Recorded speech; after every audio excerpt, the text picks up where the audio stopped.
할렐루야! 지금부터 2023년 11월 12일 인터넷 비전교회 주일 예배를 신령과 진정으로 하나님 아버지께 올려드립니다. 사랑하는 자여, 내 영혼이 잘됨같이 내가 범사에 잘되고 강건하기를 내가 간구하노라. 찬양은 만복의 근원 하나님을 찬양합니다. 만복의 근원 하나님, 온 백성 찬송 드리고 저 천사여 찬송하세. 찬송 성부 성자 성령 아멘.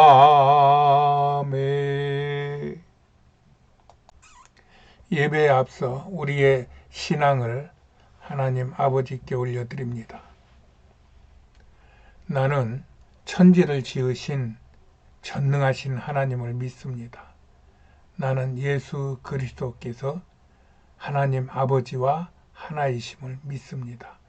나는 예수께서 성령으로 잉태하시어 동정녀 마리아에게서 나셨음을 믿습니다. 나는 예수께서 행하신 모든 기적을 믿습니다. 나는 예수께서 본디오 빌라도에게 고난을 받으시고 십자가에 못 박혀 죽으셨음을 믿습니다. 나는 예수께서 죽은 자 가운데서 다시 살아나시어 하늘에 오르셨음을 믿습니다. 나는 예수께서 산자와 죽은 자를 심판하시러 이 땅에 다시 오실 것을 믿습니다. 나는 예수 안에서 죄가 사하여지고 몸이 다시 살고 영원히 사는 것을 믿습니다. 나는 예수 그리스도가 나의 구주이심을 믿습니다. 나는 성령 하나님을 믿사오며 성령의 세례를 믿습니다. 나는 교회가 거룩한 것인과 교회 안에서의 성도의 교제가 복된 것을 믿습니다. 나는 성삼위 하나님이 나의 만복의 근원이 되심을 믿습니다. 나는 평생토록 주 여호와를 찬송할 것이며 이 믿음을 날마다 고백하며 살겠습니다. 주님. 오늘의 본문 말씀은 히브리서 9장 15절 말씀입니다. 제가 봉독해 올립니다. 그는 새 언약의 중보니 이는 첫 언약 때의 범한 죄를 속하려고 죽으사 부르심을 입은 자로 하여금 영원한 기업의 약속을 얻게 하려 하심이니라. 아멘. 기도하십니다. 오늘도 복된 날을 주시어 예수 그리스도의 그 십자가의 공로로 구원받은 하나님의 백성들을 불러서 아버지 하나님 앞에 나오게 하시니 감사합니다. 이 백성들에게 또한 예배 중에 하늘문을 여시고 은혜를 베풀어 주실 것을 믿고 감사를 드립니다. 주님 참 감사합니다. 아버지께서는 죄로 죽었던 저희들을 살리시기 위하여 예전에 약속하신 그 구약의 약속에 따라서 예수 그리스도로 이 땅에 다시 오셔서 우리 죄를 대신 짊어지시고 우리의 죽음을 십자가에서 깨뜨리시고 우리에게 영생을 주시고 구원을 이루어 주셔서 하나님 자녀 삼아 주시니 감사합니다. 우리는 평생 이 구원의 감사와 감격 속에 살고 있습니다.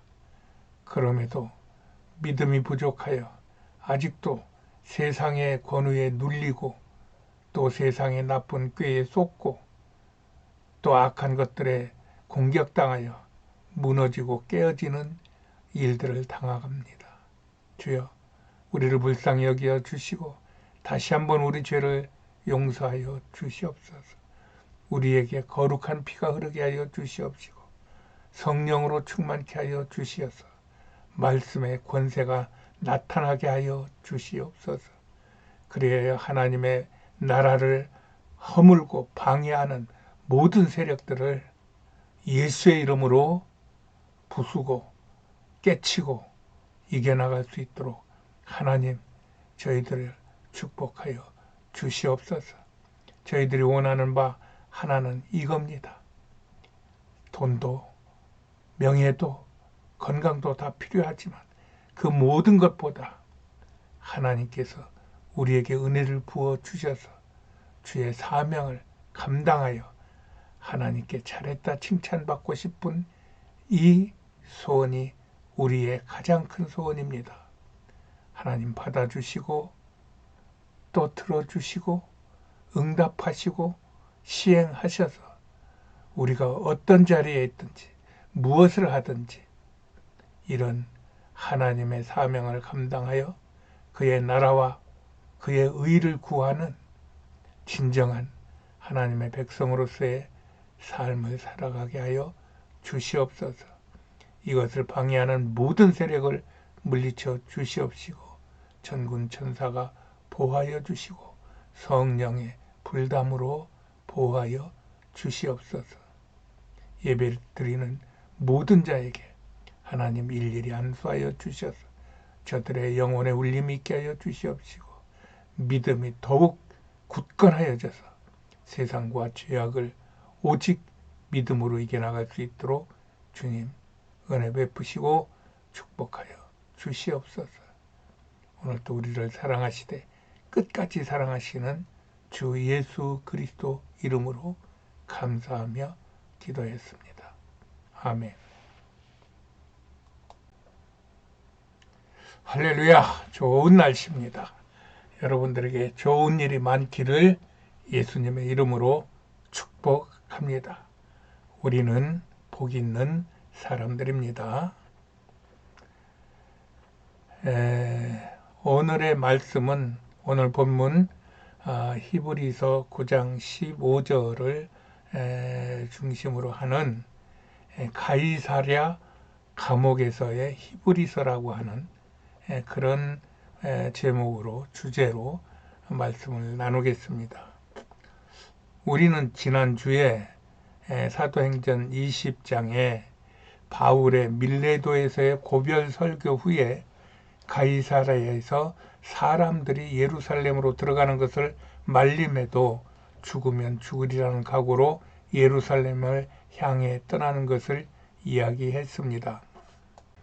그리고 21장부터 24장까지가 쭉 한 사건인데, 한 사건은 아니지만 서로 연결된 사건인데, 이 부분이 상당히 좀 우리 일반인들에게는 특히 신앙생활의 깊이를 갖지 않으신 분들에게는 조금 까다롭습니다. 왜냐하면은 그 이름들이 많이 나오고 비슷한 사건들이 계속되는 것 같아 가지고 이게 아까 한 얘기인가 이게 새로운 얘기인가 이런 얘기도 이렇게 생각이 들고 그럽니다. 여기에서 크게 볼 거는 사람 이름이 사람의 분류가 나오는데 하나는 총독이고 하나는 왕이고 하나는 이제 뭐 서기관이니 무슨 뭐 바리새인이니 뭐 이런 유대인들이니 하는 이런 세 부류의 사람들이 나옵니다. 여기서 총독이라고 하는 사람은 로마인 통치자고 그 다음에 왕이라고 하는 사람은 앞에서 이야기한 그 헤롯 왕가의 아들들로서 그들이 이스라엘 그때 당시에 이스라엘을 세 군데로 나눠 가지고 서로 그 아들들이 각 지역을 맡아서 통치하던 분봉 왕들입니다. 그래서 이 사람들 이름이 뭐 같은 헤롯을 썼다가 어떤 땐 분봉왕이라고 했다가 어떤 땐 왕이라고 했다가 또 어떤 땐 아그리빠라고 했다가 뭐 이런 식으로 뭐 빌립이라고 했다가 이런 식으로 막 섞여 나오기 때문에 우리가 그것을 쉽게 알 수 있지를 않다는 얘기입니다. 그러므로 그냥 크게 보아가지고 이 사람은 총독, 로마에서 온 사람, 이 사람은 왕, 이거 헤롯 대왕의 아들 중에 하나, 그 다음에 뭐 서기관, 바리새인, 무슨 유대인, 장로, 무슨 유력자 이런 사람들은 이게 이스라엘 사람들 이렇게 보고 그냥 크게 넘어가도 괜찮습니다. 이런 상황에서 21장에 바울이 예루살렘에 도착합니다. 그 도착 당시 예루살렘 교회 대표였던 야고보와 교회 장로들에게 바울이 문안하고 그동안의 사역 보고를 낱낱이 합니다. 그러자 장로들이 바울에게 예루살렘에도 믿는 자가 수만 명이나 있으니 그들은 다 구약의 율법에 열심히 있는 자들이다. 내가 전도하는 것을, 복음을 전하는 것을 대충 들었는데 너는 보니까 구약을 좀 무시하는 경향이 있는 것 같으니까 서로 그로 인하여 분란이 나지 않도록 조심하는데 내가 구약의 그 예식대로 예루살렘에 들어왔으니 정결케 하는 정결의식, 즉 성경에 나오는 결례식을 하고 본격적으로 활동하는 것이 좋겠다 하는 그런 권고를 받고 바울이 결례식을 행합니다. 이렇게 바울이 이튿날 결례를 행하고 성전에 들어가서 각 사람을 위하여 제사를 드리며 결례 기간의 만기일인 7일이 거의 찼을 때 그때 에베소로부터 유대인들이 옵니다. 그들이 성전에서 바울을 보고 무리를 또 충동하기 시작해요.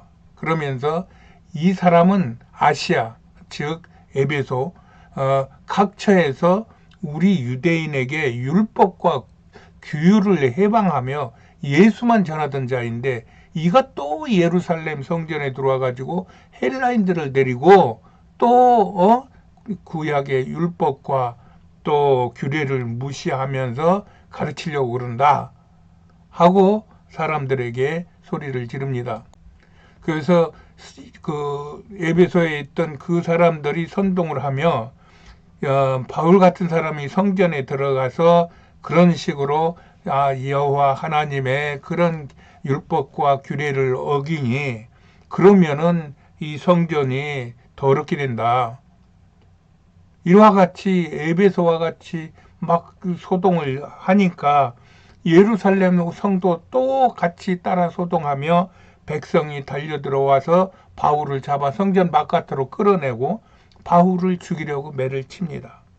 그러자 온 예루살렘에 요란하다는 소문이 군대에 전해지자 천부장이 급히 군사들과 백부장들을 거느리고 달려와 바울을 치는 것을 말리고 바울을 잡아 두 사슬로 결박하고 왜 이런 일이 일어나느냐 물으니 어떤 이는 이 말로 또 다른 이는 저 말로 부르짖거늘 천부장이 알아들을 수가 없으니 일단 바울을 영문 안으로 성 안으로 다시 데려가자 하고 데리고 갑니다. 바울이 이렇게 로마 군사들에게 끌려가는데 무리가 그를 없이 하자고 외치며 자꾸 따라오니까 바울이 천부장에게 나도 한마디 좀 하겠다는 식으로 그 변론을 요청을 하죠. 그러자 천부장이 허락합니다. 바울이 층대에 서서 히브리 말로 이스라엘 말로 나도 너희와 같은 유대인이라며 그들과 동질성을 주장하며 가까이 하기를 원하고 그들의 어떤 소통을 하려고 합니다.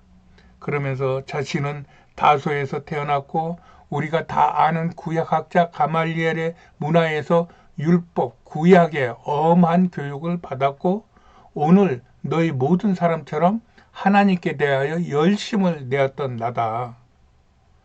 내가 얼마나 열심을 내었느냐면은 이 구약의 율법과 규례를 어기고 그리스도만 전하던 사람들을 핍박하여 그 사람들을 죽이기까지 하고 남녀를 결박하여 옥에 넘겼노라 하며 그의 다메섹 해설 사건과 또 그로 인해 온 민족에게 예수를 전할 사명을 받았음을 자세하게 이야기를 해줍니다. 그러면서 바울은 유대인 무리들에게 주의 이름을 불러 세례를 받고 너희들도 나와 같이 주의 씻음을 받고 구원을 받으라고 복음을 선포합니다. 그러자 이 말을 듣던 유대인들이 듣다가 소리를 질러 가로되 이러한 놈은 세상에서 없이 하자 살려둘 자가 아니다 라며 떠들며 옷을 벗어 던지고 티끌을 공중에 날리며 천부장에게 소동을 피우니까 천부장이 바울을 영문 안으로 데려가라 명하고 바울을 채찍질하여 신문하라고 합니다. 그러자 바울이 백부장에게 너희가 로마 사람인 나를 죄도 묻지 않고 때릴 수 있어? 하자 신문하려던 사람들이 곧 그에게 물러가고 천부장도 그가 로마 사람인 줄 알고 바울을 결박한 것을 인하여 오히려 두려워하는 상황이 발생합니다. 이 내용이 21장과 22장의 내용입니다. 그 다음 23장에서 그 이튿날 천부장이 바울의 결박을 풀고 제사장들과 온 공회를 모으고 무슨 일로 유대인들이 송사하는지 실상을 알고자 하여 바울에게 먼저 말하라고 합니다. 그러자 제사장들은 바울의 말을 막으려 하고 그럼에도 바울은 소리 높여 회칠한 담이여 하나님이 너를 치시리로다 하니 곁에선 유대인들이 말하기를 바울 너 저 지금 제사장에게 네가 욕하고 덤비느냐 하면서 또 책망을 하고 그러자 또 바울이 깜짝 놀래가지고 그가 유대인 중 한 사람인 줄 알았는데 그가 제사장이었어? 그래 알았다. 그러나 내가 할 말이 있다 하고 그 회중들을 보니까 한쪽은 사두개인들이고 한쪽은 바리새인들이었던 것을 알았어요. 앞에서 설명했듯이 사두개인들은 그 헬라 시대의 실권을 잡았던 유대인들이고 바리새인들은 지금 로마 시대인데 그 뒤에 로마 시대의 실권을 잡았던 그런 유대인들이에요. 그래서 결국은 바리새인들이 사두개인들을 흡수해가지고 유대교를 형성했다고 설명을 드렸어요. 근데 지금 바울 시대까지는 아직 이 둘이 같이 세력을 가지고 있으면서 세력 행사를 할 때였어요. 그런데 사두개인들은 천사도 없고 영도 없고 부활도 없고 하는 소위 그 요즘 자유신학자들이 이야기하는 그런 하나님의 신비와 또 그런 부분은 우리가 이해할 수 없는 거니까 빼고 얘기하자 하는 식이고 바리새인들은 부활도 믿고 천사도 믿고 영도 믿고 다 믿는 소위 근본주의적 신앙을 가지고 있었던 사람들이에요. 그래서 그들이 서로 막 소리 지르는 것을 보고 바울이 한 꾀를 냅니다. 그 꾀는 그들이 지금 서로 갈등하고 분쟁하고 있는 천사, 그 다음에 천국, 그 다음에 영, 부활 이런 것들의 화두를 던지는 겁니다. 나는 바리새인으로서 부활도 믿고 천사도 믿고 영이 있음도 믿는다. 지금 너희들이 나를 하려고 하는 거는 이렇게 내 믿음이 잘못됐다고 고소하려고 하는데 나는 잘못되지 않았다 하는 이야기를 하자 그 얘기를 들은 바리새파와 사두개파가 서로 지들끼리 맞붙어 이제 분쟁을 일으키는 거예요. 이게 바울은 뒤로 물러나 있고 이 회중들이 거기 모여 있는 유대인들이 서로 파가 나뉘어가지고 서로 다툼을 하자 이 천부장이 이게 도대체 무슨 소린지 알아들을 수가 없어요. 그래가지고 그 천부장이 바울을 유대인들에게 상해받을 것을 염려하여서 영문 안으로 들어가고 그 소란을 그치게 합니다. 이게 말로 설명하니까 그렇지 우리가 현장에 있다고 생각하고 이런 성경의 말씀을 그려가며 읽는다면은 얼마나 우리의 감정이 막 살아나고 어떤 사람은 분하고 어떤 사람은 그 왜 그랬을까 하는 이런 마음을 가지고 성경을 읽어갈 때 정말 그 안에서 하나님이 주시는 어떤 영적인 체험을 할 수 있을 것이라고 저는 믿습니다. 그러자 그날 밤에 주께서 바울에게 나타나십니다. 그리고 말씀하시기를 담대하라. 내가 예루살렘에서 나의 일을 증거한 것 같이 로마에서도 증거하여야 하리라.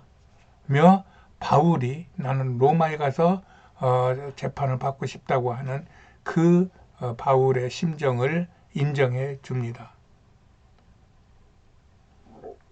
그러나 유대인들 중 40여 명이 당을 지어 맹세하되 바울을 죽이기 전에는 먹지도 아니하고 마시지도 아니하겠다 하고 대제사장들로 장로들에게 우리가 바울을 죽이기 전에는 아무것도 먹지 않기로 굳게 맹세하였으니 너희는 바울을 다시 끌어내어 그를 죽이게 하라고 그 간계를 부립니다.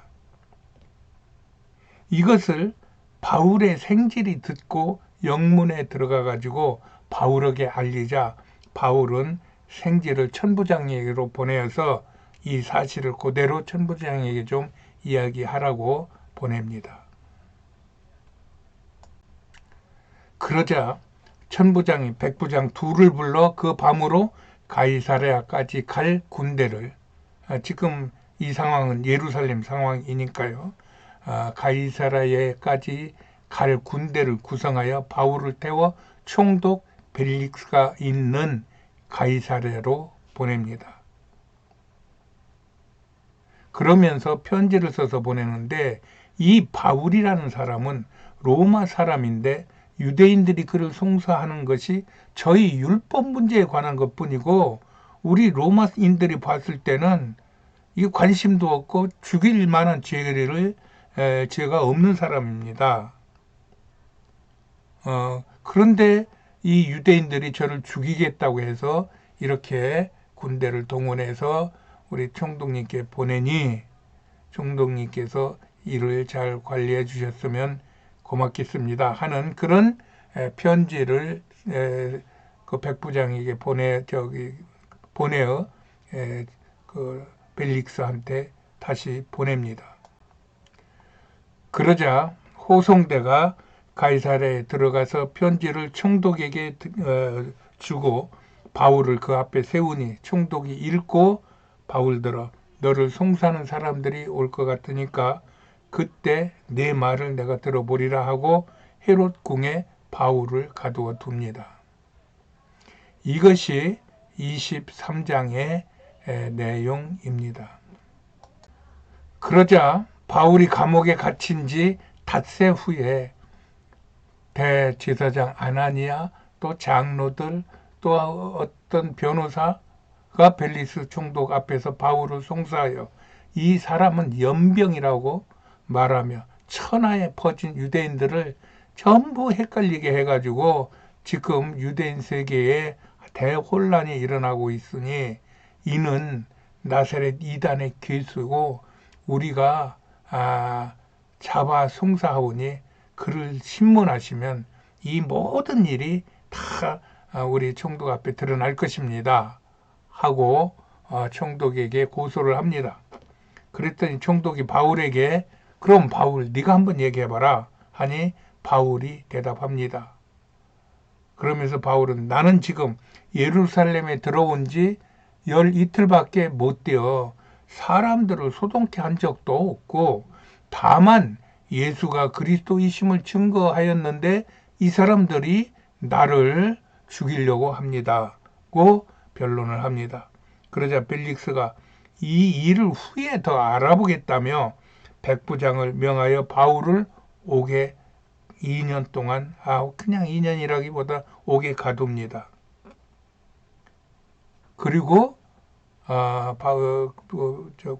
군사에게, 간수에게 명하여서 바울이 감옥에 있는 동안 자유를 주며 외인들과 만나는 것도 막지 말라고 그렇게 연금 상태의 구금 생활을 하게 합니다.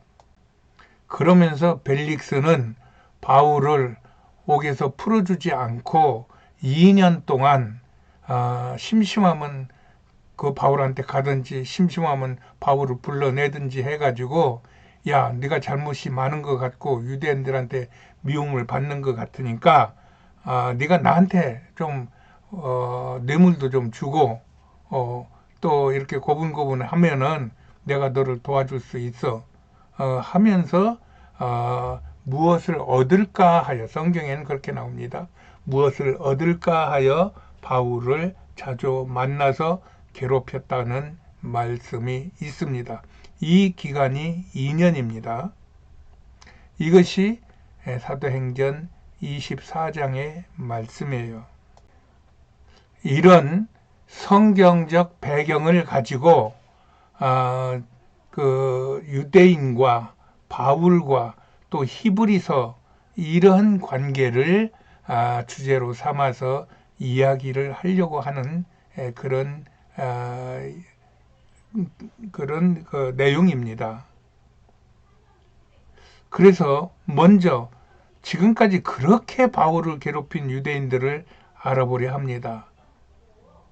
이 표에서 보는 것처럼 유대인이라는 말은 구약에는 없는 말이에요. 그런데 예루살렘이 기원전 587년에 멸망당하고 부서진 이후로 이스라엘 백성들이 포로 생활을 하는데 그 포로된 그 나라에서 저들을 부르는 이름을 유대인이라는 말로 불렀다는 겁니다. 말하자면 일본 우리가 36년 강점 시기에 일본인들이 우리를 조센징이라고 부른 말과 비슷한 말이 되는 거예요. 그 이후 이 유대라는 말은 신약에서만 237번이나 쓰이는 신약의 중요한 단어가 되었어요. 그런데 사진에서 보는 바와 같이 맨 위에 구약의 유다를 한자로는 유대로, 또 성경의 유대는 한자로는 유태로, 또 세상에서 쓰이는 유대, 주이시라고도 하죠. 는 한자로는 유태로 쓰여 있어요. 그래서 보면은 KBS 방송이 우리가 쓰는 유대를 구태여 유태라고 부르는 그러한 것이 이해가 갑니다. 그러나 우리 그리스도인들은 일반적으로 유대로 부르고 있죠. 그러나 정작 이스라엘인들은 이 사진에 솔로모산드라는 유대인 히브리 대학교 교수라는데 이 유대인 학자가 말한 것처럼 이 유태라는 말을 별로 좋아하지 않고 유다를 고집하는 것 같아요. 그래서 히브리 근본주의자들을 보면은 유다이즘이라고 많이 쓰지 그 유태인들이 쓰는 시오니즘이라는 말을 안 쓰려고 그래요. 이렇게 이스라엘에서는 구약부터 신약 당시와 지금까지 유다와 유태라는 말이 섞이면서 지구 끝날까지 이어갈 분쟁의 씨앗이 이 단어에서도 지금 보여지고 있어요. 여하튼 유대인이 되었던 유태인이 되었던 그 이스라엘 그 여호와를 섬기는 여호와만 섬기는 유대교의 그의 주축이 되는 그 유대인들에 의하여 지금 기독교의 예수가 유대교에 합하지 못하고 서로 유대교로부터 배격당하고 또 거부당하는 그런 형편에 있는 중입니다. 이렇게 유대인들은 예루살렘이 멸망당한 후 예수님 전까지 약 400여 년간 나라를 빼앗긴 채 전 세계에 떠돌며 그래도 여호와 하나님은 자신들을 해방시켜 줄 거야. 메시아를 보내주실 것이야. 메시아로 다시 오실 것이야. 라고 굳게 믿고 유대교를 만들어 오직 여호와 하나님만을 바라보고 있었던 것입니다. 이들은 유대교를 만든 후 서로 주장을 달리하다가 서로 당파가 나뉘었는데 그것이 아까 이야기한 부활도 천사도 인정하지 않던 사두개파, 또 이런 모든 것들을 인정하며 성전 중심의 예배 생활을 하기를 원했던 바리새파, 또 이 두 파가 너무 세상적으로 밀고 땡기고 분쟁하는 것 같으니까 이것들이 변질됐다고 그러면서 우리는 좀 더 깊이 여호와를 알겠다, 여호와를 믿겠다 해가지고 주로 산으로 수도원으로 이렇게 들어간 에세네파, 이들이 로마인들과 혼합되어서 이 당시에 앞에서 이야기한 그러한 사건들의 중심 인물들이었던 것입니다. 결국 이런 여러 종파들은 그 당시 친로마적이었던 바리새파에 흡수되어 유대인으로 불리며 후에 이들이 여호와 하나님만 섬기는 유대교로 그 정체성이 통일된 겁니다.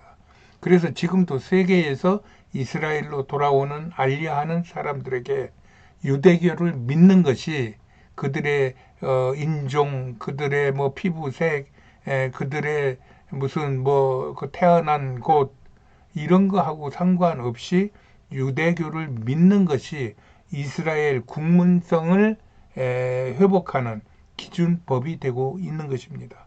또한 유대교인들은 세계에 흩어져 있을 때 성전 대신, 성전을 지을 수가 없으니까요, 성전 대신 회당을 지어 구약의 제사에서 벗어난 새로운 형태의 예배를 추구했어요. 사진은 그리스 데살로니카에 있는 바울 시대의 유대교 예배처인데 그 건물에 지금 지상에 그리스 정교회 건물 지하에 있습니다. 여기가 그래서 이렇게 어두운데 어쨌든 여기서 바울이 아마 설교를 했을 겁니다. 그리고 현재 불가리아에 있는 유대교인들이 예배드리는 시나고그라고 하는 그런 회당입니다.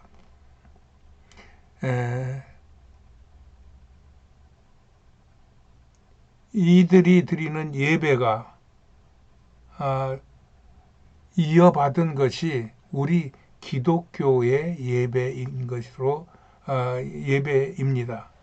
그리하여 우리 기독교에도 이러한 그 유대교의 어떤 그 전통 내지는 방식 내지는 그러한 성경의 어떤 그 해석들이 같이 이렇게 혼합되어 있는 겁니다. 마치 우리 개신교의 가톨릭 교회의 여러 가지 예배 형태나 어떤 전례들이 혼합되어서 변경되고 또 개화된 그런 것과 같은 이야기입니다. 이와 같은 때에 예수님이 태어나신 것입니다.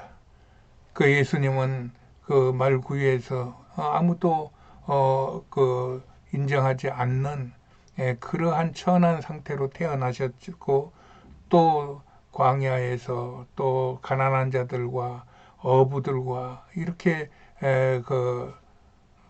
회당에 들어갈 때도 있고 아니면은 들판에서 강론할 때도 있고 하면서 험한 생활을 하시다가 또 돌아가실 때도 십자가에 달려 돌아가시는 처참한 죽음을 했고, 또 그런 상황을 보고 저게 무슨 하나님이냐, 저가 하나님이라고 칭하니 저게 참남한 놈이구나, 그러면서 저런 놈은 죽여야 된다고 그 유대인들한테 미움도 받았고, 그러면서 예수님의 공생애를 이루신 것입니다.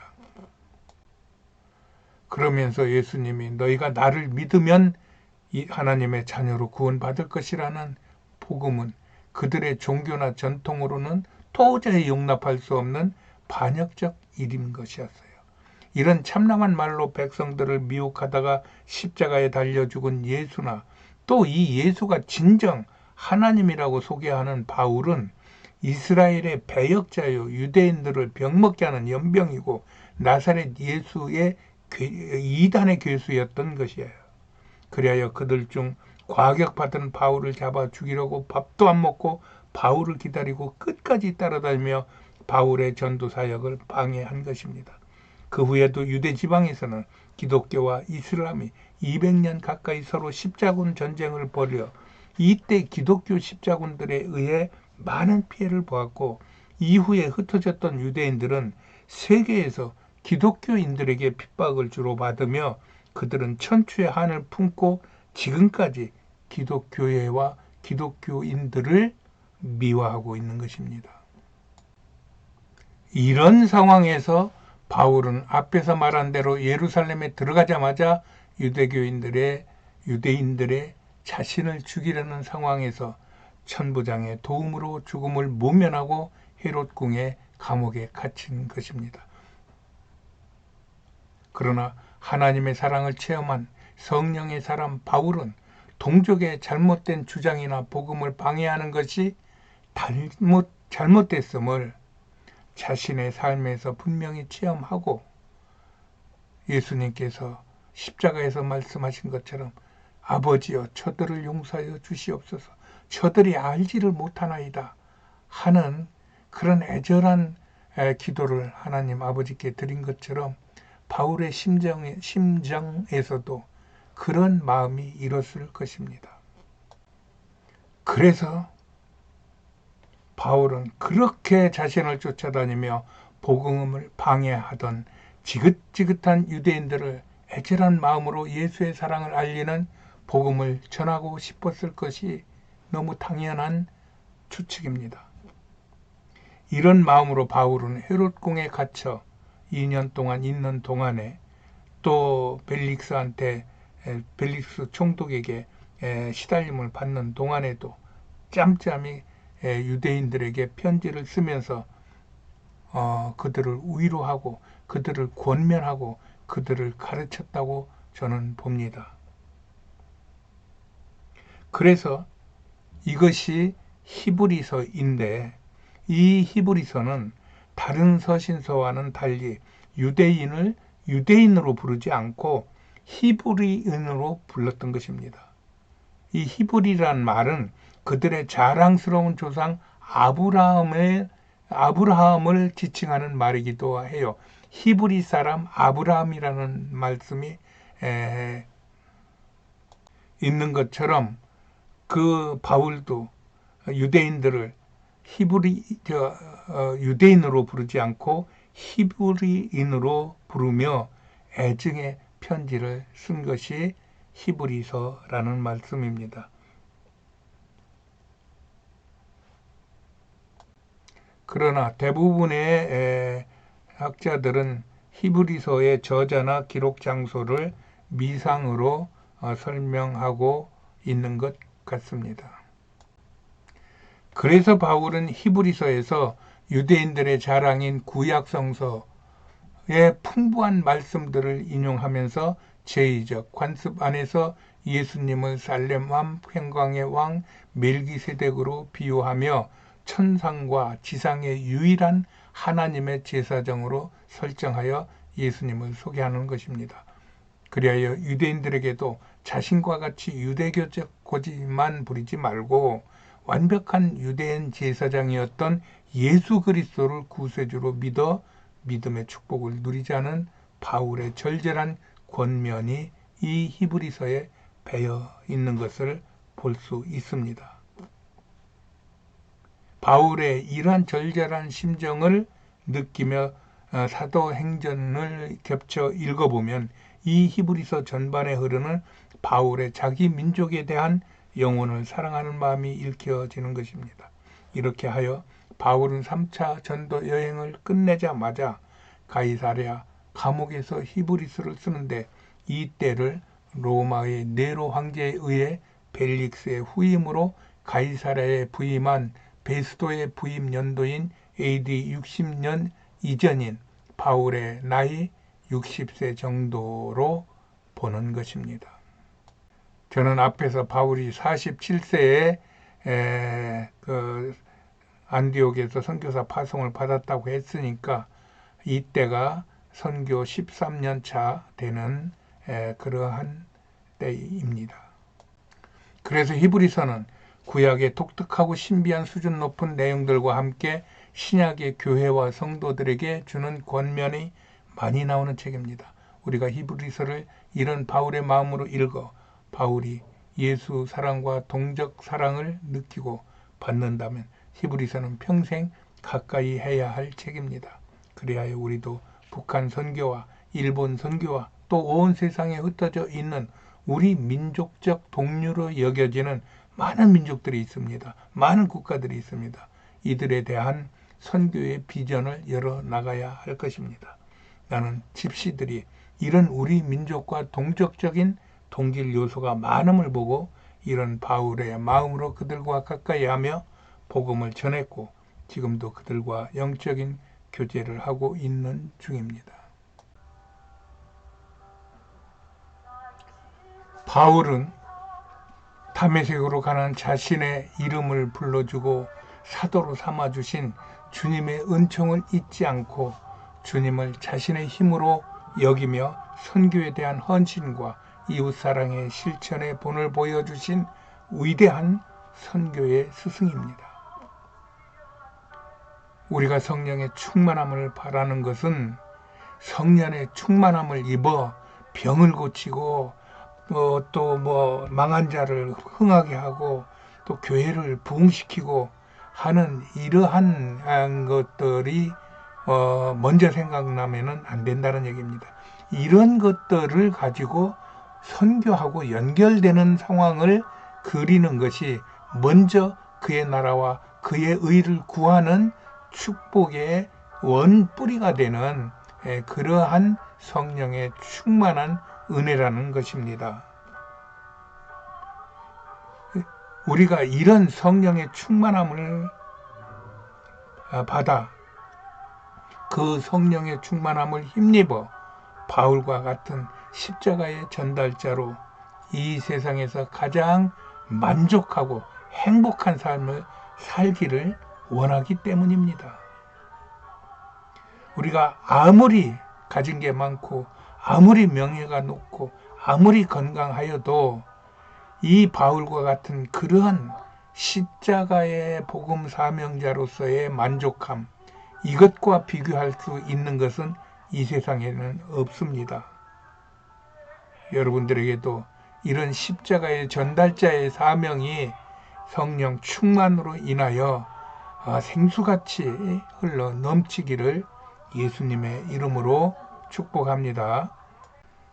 저희가 인터넷 교회를 섬기는 것은 이 성령께서 바울에게 부어주신 이 교회를 사랑하여 하나님의 뜻을 이루고자 하는 그 성령의 은혜를 사모하기 때문입니다.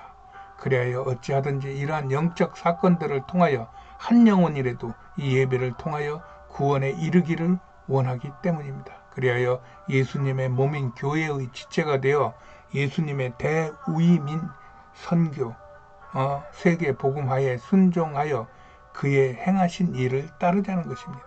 이것은 아버지의 섭리가 성령님 안에서 선한 능력으로 바울에게 임하여 많은 분들이 예수로 구원받아 이 땅 평안과 행복을 누리기는 마음이 간절하기 때문입니다.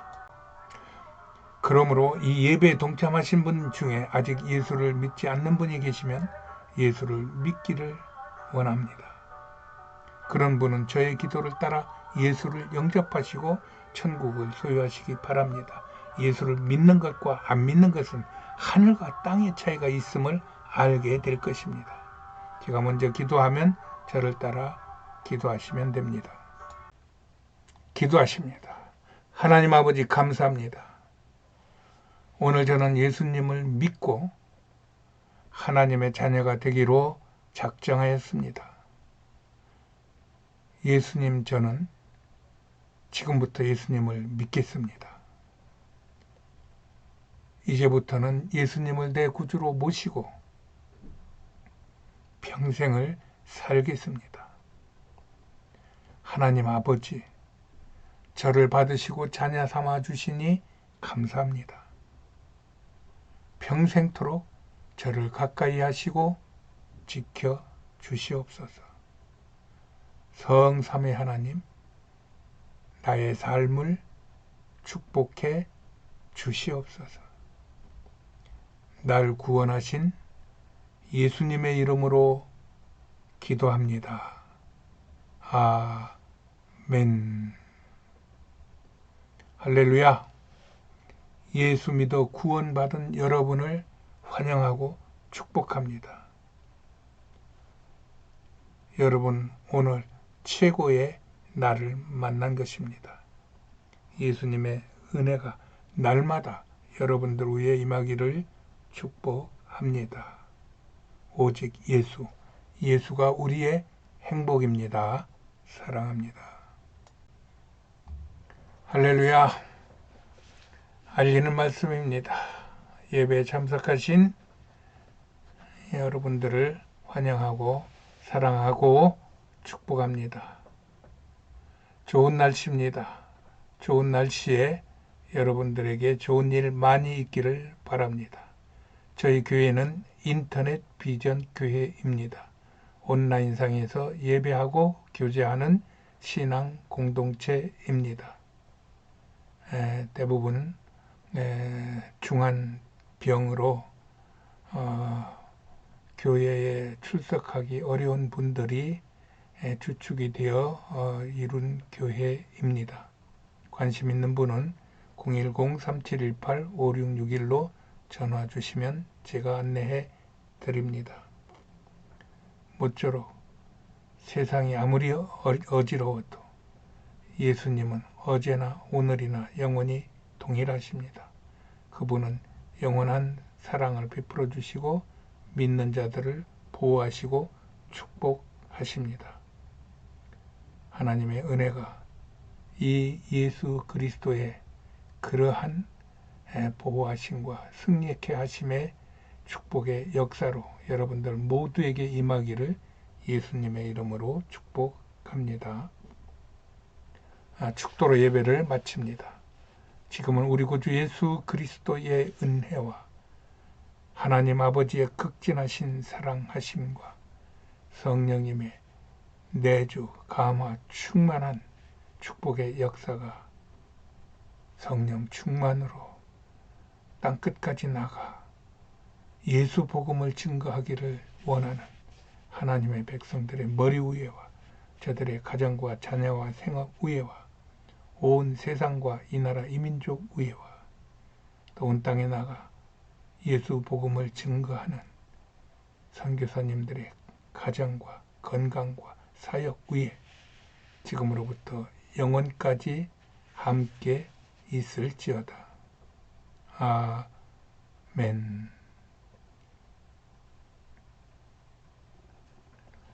아멘. 할렐루야.